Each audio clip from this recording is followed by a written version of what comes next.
Muito bem, estamos aqui para fazer mais um vídeo. Hoje vamos falar do capítulo 2 do livro do Feynman, que está aqui do meu lado, nos prestigiando aqui. E vamos falar sobre a introdução desse capítulo. O que vai nos dizer a introdução desse capítulo? Feynman vai examinar a natureza das coisas, como a gente vê a realidade, como a gente vê o mundo. A gente vê essas coisas do mundo de várias formas, nos parecem uma diversidade muito grande, de uma multiplicidade de formas de aparecer. Como olhar o mar, por exemplo. O mar, se a gente olhar o mar, a gente vai ver a água, a gente vai ver as ondas, a espuma, a gente vê o som, escuta o som, melhor dizendo, o ar, o vento, as nuvens, tem a interação do sol, do céu, da areia. Então, qualquer ponto da natureza nos revela uma variedade de causas e influências que estão interagindo umas com as outras. Não podemos fugir dessa análise quando observamos um fenômeno na natureza. A curiosidade gera perguntas. Então, será que o vento se movimenta da mesma forma do que a água do mar? A natureza do vento e do ar, será que são idênticas? Se formam da mesma forma? A ciência estuda os fenômenos pela observação, pela razão e pela experiência. Esse é um método científico. É possível fazer ciência com a experimentação, mas nós também temos por modelagem científica, onde nós não podemos fazer pela experimentação, como o sol.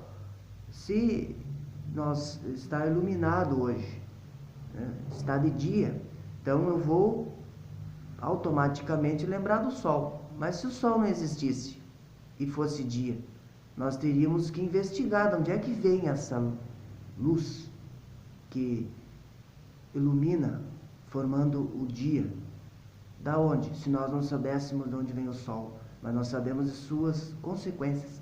Então é possível estudar ciência a partir dos efeitos de uma causa.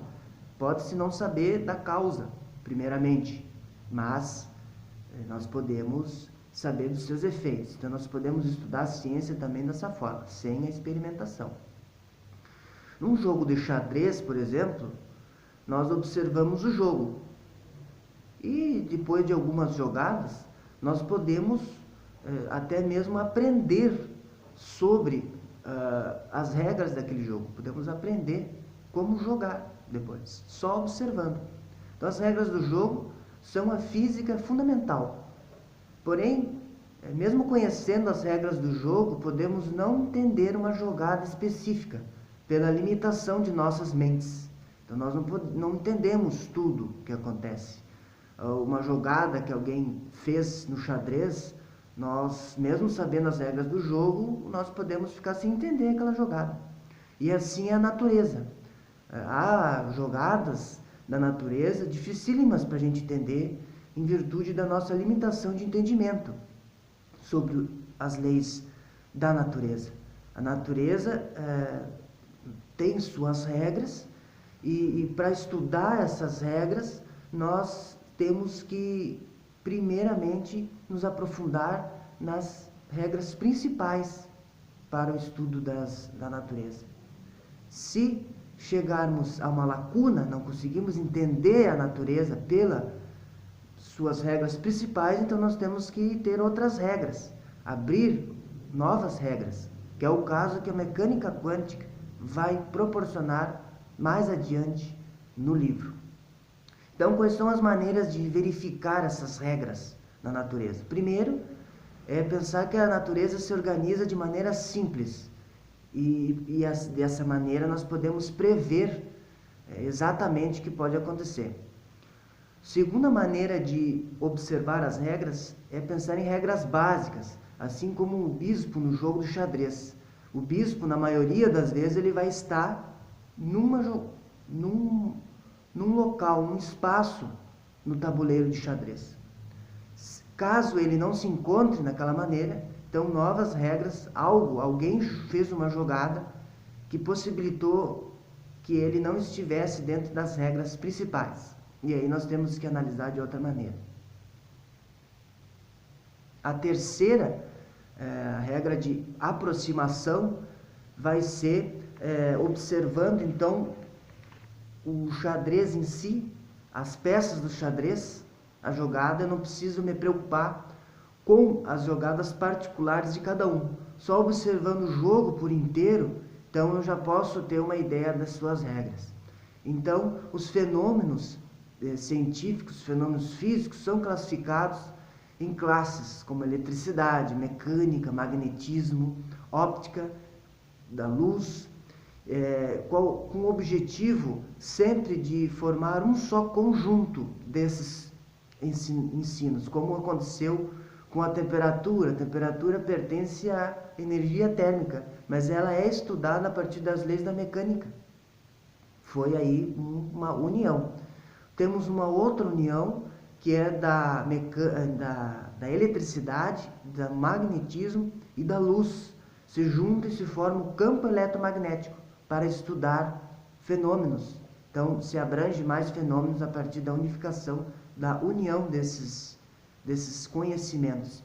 Então, mas será possível juntar tudo numa única coisa, como um quebra-cabeças?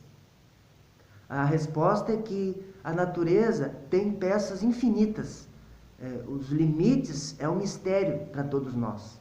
Então, se nós temos regras para esses fenômenos, como que nós vamos entender a matéria que constitui todas as coisas, da onde nós pouco conhecemos? A tabela periódica, hoje nós temos 92 átomos, 92 elementos, melhor dizendo, que vão formar átomos e moléculas, 92, e a ciência acaba sempre descobrindo mais e mais elementos que compõem a tabela periódica. Não há um fim dessa descoberta. Então, o quebra-cabeça da natureza é infindável, porque nós, como seres humanos, nós temos limitações na maneira de perceber a nossa realidade. E a ciência é composta por pessoas. E as pessoas se melhoram, as pessoas se reconstroem ao longo do tempo.